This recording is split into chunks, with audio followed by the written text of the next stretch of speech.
আমার ছেলে একটু বড় হচ্ছিল, ক্লাস 4 এ পড়ে। আমি আশেপাশের বাচ্চাদেরকেও দেখছিলাম যে ওরা খুব আমেরিকানাইজড। হ্যাঁ, আমার বাচ্চাও তাই, খুব স্বাভাবিক, সেটাই হবে। আমি আসলে এটা নিতে পারছিলাম না, কারণ আমি তো আমার বাবা মার সাথে এভাবে করে কখনো কথা বলিনি। আমার বাচ্চারা কেন, I don't care, I don't know why I have to do it, you do it, এই কথা তো আমি আমার মাকে কখনো বলিনি। বাবাই যত বড় হয় তখন তার বেসিক নিডস, খাওয়া, কাপড়, এগুলার বাইরে তার যে মানসিক যে ব্যাপারটা, সেটার জন্য তার পাশে থাকা অনেক বেশি জরুরি আমার মনে হয়। কারণ একটা বাচ্চা যখন ক্লাস 8 পর্যন্ত ঠিক থাকে, 8 এর পরে যে কিন্তু আর নষ্ট হয় না। বাচ্চাদের নষ্ট হওয়ার সময়টা হচ্ছে 5, 6, 7। দেখবে ওই সময়টা যদি একটু ডিরেইলড হয়ে যায় বাচ্চারা, তখন অনেকটা বয়স পর্যন্ত কিন্তু ডিরেইল থাকে। 9 এ উঠে কিন্তু একটা বাচ্চা নষ্ট হয় না, আমি জানি না।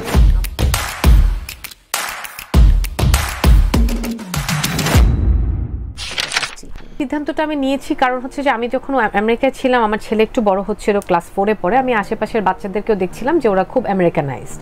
হ্যাঁ, আমার বাচ্চাও তাই, খুব স্বাভাবিক, সেটাই হবে। আমি আসলে এটা নিতে পারছিলাম না, কারণ আমি তো আমার বাবা মার সাথে এভাবে করে কখনো কথা বলিনি। আমার বাচ্চারা কেন, I don't care, I don't know why I have to do it, you do it, এই কথা তো আমি আমার মাকে কখনো বলিনি। বাবাই তো নিজেই পুলিশ অফিসার, এরকম ঘটনা সারাক্ষণই আমরা শুনতে থাকি। এবং ওর বাবা তো মানে রায়ান যখন ঘুমায়, আমার ছেলের নাম রায়ান যখন ঘুমায় তখন ও নিচে আস্তে আস্তে, জানো আজকে একটা বাচ্চা 911 কল করছে, মানে যাতে রায়ান না শুনে। আমি বলছি তুমি আস্তে আস্তে বলতে কোনো লাভ নেই, ও স্কুলে যাবে, স্কুলেই শিখবে, এগুলো স্কুলেই শিখাই দিবে। ওদের স্কুলে এটা শেখাচ্ছে। আমরা আসলে আমেরিকাকে মনে করি কি স্বপ্নের হরিণ, মানে ওখানে যেতে পারলেই যেন সব হয়ে গেল। কিন্তু আমেরিকার, আমার বর সবসময় একটা কথা বলে যে আমেরিকার গুড সাইড, ব্যাড সাইড দুটোই আছে। ব্যাড সাইডগুলো হচ্ছে স্কুলে, পাবলিক স্কুলগুলোতে বাচ্চাদেরকে শেখাচ্ছে যে তোমার বাবা মার তোমার প্রতি এই কর্তব্য, কিন্তু বাচ্চাদেরকে এটা শেখাচ্ছে না যে ওর কি কর্তব্য বাবা মার প্রতি। তাতে করে বাচ্চারা বড় হয়ে বেয়ারা হচ্ছে। এখন এই যে বেয়ারা আমি বলছি তানভীর ভাই, এটা আমার কাছে বেয়ারা, ওদের কাছে এটাই কালচার। প্রথম যে শিখাবার জায়গা সেটা হচ্ছে মায়ের কাছে বাচ্চারা শেখে। তা না হলে পরে অনেক অজপাড়া গা থেকে একটা বাচ্চা পট করে কিন্তু এখানে চলে এসে অনেক কিছু করতে পারে না। মায়ের সাপোর্ট বা বাচ্চার মানে বাবার সাপোর্ট, ফ্যামিলি সাপোর্টটা দরকার হয়। বাচ্চাকে শিক্ষাগত জায়গাটা, সেটা তো ডেফিনেটলি এই যে রিচির কথা যেটা বলছিস, এটা আমি একদিকে বলবো যে ইউএসএতে আমি আমার বাচ্চাকেও পড়িয়েছে। ইউএসএতে যেটা হয় যে যেটা জুনিয়র গ্রেডটা ওখানে আসলে একটু খুব নর্মাল টাইপের। আমাদের বাচ্চারা এখানে অনেক বেশি পড়ে, বিকজ এখানে দুটো বিষয় থাকে। একটা হচ্ছে ফিনান্সিয়াল বিষয়, আর একটা হচ্ছে তোর আসলে স্ট্যাটাসটা কীরকম। লাইক আমি তো ওখানে গ্রিন কার্ড হোল্ডার, সো দেখা যায় বা আমি ওখানে হয়তো বা আমি গেছি ওখানে, বা আমি ওখানে হবে গ্রিন কার্ড, এরকম একটা পর্যায়ে থাকে। আর দ্বিতীয় হচ্ছে ফিনান্সিয়াল। এই কারণে বলবো ওখানে তুই প্রাইভেট কোনো স্কুলে পড়াতে গেলে প্রচুর টাকা লাগে। আমি প্রাইভেট স্কুলে আমি পড়াতে পারছি না, কিন্তু নর্মাল একটা স্কুলে, সেখানে লোকাল, যেহেতু ওই এরিয়াটাই আমি আছি, ওখানকার অনেক লোকাল বাচ্চারা ওখানে পড়ছে, একটা কালচারে পড়ছে। বাংলাদেশে যেটা হচ্ছে, বাংলাদেশে আমি অনেক অল্প টাকায় আমি কিন্তু প্রাইভেট স্কুলে, মানে আমেরিকার তুলনায় আমি ভালো একটা স্কুলে ওকে এডুকেশনটা দিতে পারছি। আমার তো মনে হয় সন্তান যত বড় হয় তত সময় বেশি দিতে হয়। কারণ একটা বাচ্চাটা যখন ছোট থাকে তখন আসলে কেউ একজন তাকে খাওয়ালো, সে দেখলো ব্যথা পেলো কিনা, ওইটুকু দেখলেই যথেষ্ট। তখন না তার সাইকোলজিক্যাল বিষয়টা কিন্তু ম্যাটার করে না। বাট বাচ্চা যত বড় হয় তখন তার বেসিক নিডস, খাওয়া, কাপড়, এগুলার বাইরে তার যে মানসিক যে ব্যাপারটা, সেটার জন্য তার পাশে থাকা অনেক বেশি জরুরি আমার মনে হয়। কারণ আমি এখন একটা টিনেজ ছেলের মা, তো আমার কাছে আমি এটা ফিল করি যে আমার বাচ্চার মানসিকতাটা কীরকম আছে, বা ও কি ভাবছে, ও কি সিচুয়েশনের মধ্য দিয়ে যাচ্ছে, এইটা আমার কাছে। আমাকে কথাটা বলেন যে আজকে আমি ইউএস সিটিজেন, আমার পাসপোর্ট আছে, যে কারণে আমি খুব নিশ্চিন্তে এই দেশে এসে ঘুমাতে পারি। কালকে যদি এটা আমার না থাকতো, আমি যদি কালকে অসুস্থ হই, যে সবাই অনেকে বলেছিল যে আমার মানে আমি বিয়ে করেছি আমেরিকায়, হয়তো কেউ বলেছে টাকার জন্য। আমি আসলে এখন পর্যন্ত জানি না আমার জামাই কত টাকা বেতন পায়। হ্যাঁ, প্রচুর লোভী। তারপরে বিয়ে করেছি আমেরিকায় গ্রিন কার্ডের জন্য। আমার গ্রিন কার্ড হয়েছে অনেক পরে, মানে আমার ভিসায় আসতাম যেতাম, আমার ভিসায় বাচ্চা হয়ে গেছে। হ্যাঁ, তারপরে যখন আমি সেকেন্ড বেবি নিলাম তখন আমি রাসেককে বললাম, যে রাসেক তখন বলে এখন আর যাওয়ার দরকার নেই, এখন অ্যাপ্লাই করে দিই। সেকেন্ড বেবি যখন হলো, আপনি জানেন আমি আমার এত বড় একটা পেট নিয়ে 8 মাসের, আমার সেকেন্ড বেবি 8 মাস পেটে, আর ছোটটা 7-6 বছর আমার হাত ধরা, আমি গিয়ে গ্রিন কার্ড নিয়ে আসছি। এটা হচ্ছে ভাই আসলে কেউ ওই যে আমাদের দেশে সোশ্যাল সিকিউরিটিটা নাই, ফিনান্সিয়াল সিকিউরিটিটা নাই, তার মধ্যে হচ্ছে আপনার আর্টিস্টদের তো আরো নাই। মানে কিছুদিন পরে কি আর্টিস্ট দুস্থ, সেটা শুনতে কারো হ্যাঁ, অভিনয় শিল্পীরা মানে কি, হ্যাঁ ঘরে বাজার নাই, বা এটা যে কি দুঃখজনক, এটা বলে বোঝানো যাবে না। বেসিক যদি বলিস, যে বেসিক যে শুরুর যেটা মানে যেটা জুনিয়র সেকশন বলে, সেটা বাংলাদেশে অবশ্যই বেটার। আমি কিন্তু এটা বলছি, এটা আমার ছেলেকেও তাই করেছি। আমি ক্লাস 8 পর্যন্ত ও এখানে পড়েছে, 9, 10, 11, 12 ওখানে এই কারণেই আমার পড়াতে হয়েছে, যেহেতু আমার এখন পর্যন্ত পাসপোর্ট হয়নি। পাসপোর্ট না হওয়াতে যেটা হয়েছে যে আমার বাচ্চাদের এডুকেশনাল যে জায়গাটা, মানে ইউনিভার্সিটিতে যখন যাবে তখন ওখান থেকে যে গ্রেডিংটা হবে, গ্রেডিংটা ওকে ওখানে নানা ধরনের কিছুতে হেল্প করবে, ওকে ভালো কোনো সাবজেক্ট বাঁচতে বা নানা ধরনের মানে ফিনান্সিয়াল যে ইয়েগুলো হয় সেগুলো পেতে ওর ইজিয়ার হবে।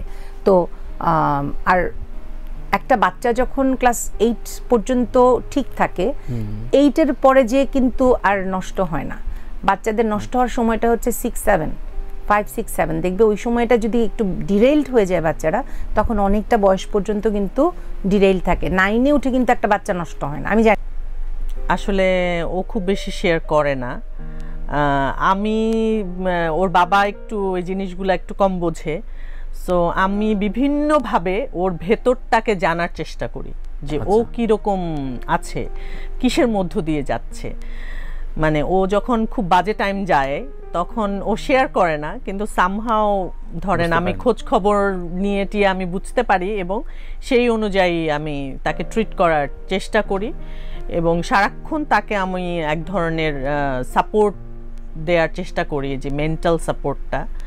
যে আমাদের যুগে মানে আমাদের ছেলেরা যখন বিয়ে করবে, ছেলে মেয়েরা, তখন আসলে ওই টাইমটা থাকবে বলে আমার মনে হয় না। আমার মনে হয় একদমই ডিফারেন্ট কিছু হবে। মেয়ের যে বউ হয়ে আসবে, সেও নিজেকে ওই বউ বলতে যা বুঝায়, আমাদের মতো বউ তারা নিশ্চয়ই হবে না, আসলে তারা আসলে পার্টনার হবে। আমাদের পাশের দেশে আপনি দেখেন, একজন আর্টিস্ট একটা সিরিয়াল করে সে কিন্তু তার লাইফ সেট হয়ে যায়। মানে অন্য কথা আমি বলবো না, কিন্তু তাকে টাকার কথা তাকে চিন্তা করতে হয় না, বা আমি বাকি জীবন কি করে চলবো খাবো সেটা চিন্তা করতে হয় না। তো ম্যাটার করে লাইফে, রাইট? অবশ্যই ম্যাটার করে। তো এটা আমাদের দেশে দেখেন, একজন আর্টিস্ট অভিনয় করতে করতে সে জানে না যে তার আসলে সিকিউরিটিটা কি, তার সোশ্যাল সিকিউরিটি নাই, তার ফিনান্সিয়াল সিকিউরিটি নাই। সে তার বাসায় একটা চুরি ডাকাতি হবে, সেই বাসার জিনিসপত্র সে ঠিক মতো পাবে কিনা সে জানে না, যেটা আমার বাসায় হয়েছিল। হ্যাঁ, আমি দেখছি থানায় আমার ফোন, আমার এটা সেটা, কিন্তু আমি সেগুলো ফেরত পাচ্ছি না। সো তখন আসলে কি হয়, আমরা তো আসলে সবাই ভালো থাকতে চাই দিনের শেষে, তানভীর ভাই। সো আমি যদি ভালো থাকার চেষ্টা করি, তাহলে তখন আমি কি করবো, আমি আমার বেটার অপশন খুঁজবো। তো তখন হয়তো সেই কারণেই আর্টিস্টরা চিন্তা করেছে যে যদি আমেরিকা আমার একটা পেপারস হয়, আমি হয়তো এইসব জায়গা থেকে আমি নিশ্চিন্ত থাকবো, সিকিউর থাকবো।